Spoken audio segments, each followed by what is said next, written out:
غسل کې درې فرایض دي.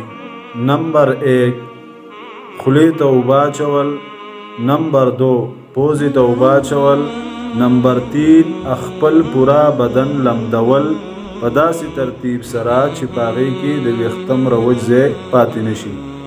اوس دا غسل داسې شی او دا غسل کله په سړي باندې فرض کیږي او څه وخت سړی دا غسل کوي. نو اصل کې غسل ویلی کیږي د ناپاکۍ او د جنابت نه چې سړی کومه پاکي حاصلوي هغې ته غسل ویلی کیږي.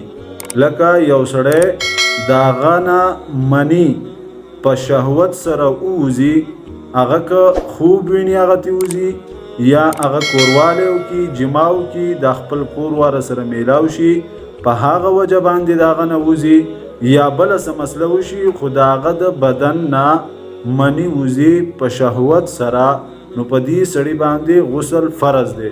دی به بیا څو کارونه کوي؟ 3 کارونه به کوي. نمبر 1 خولې ته به اوبه اچوي، او که چېرې روجۍ نه وي نو دا اوبه به غرغره به کوي چې دا اوبه کته تالو ته ورسیږي، دا سنت دی. او که چېرې روجۍ وي نو بیا به صرف خولې ته اوبه اچوي.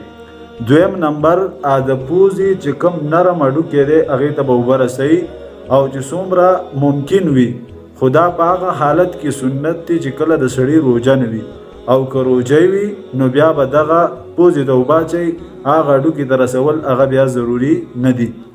او 3 نمبر په خپل پوره بدن باندې اوبه اچول، پوره بدن په داسې ترتیب سره لمدول چې په هغې کې بالکل د ویښتم رځی وچ پاتې نه شي.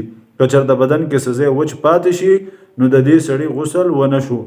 او که دا 3 فرایض یو سړی ادا نه کي او دا خپل بدن پاک نه کي نو دا سړی په حالت ته جنابت کې دی، دی قرآن ته نشي لاس کولی، دی مز نشي کولی، دی تلاوت نشي کولی. نو دا کومه پاکي چې حاصلیږي انسان ته دې ته غسل ویلی کېږي، او دغه 3 په دې کې فرایض دي.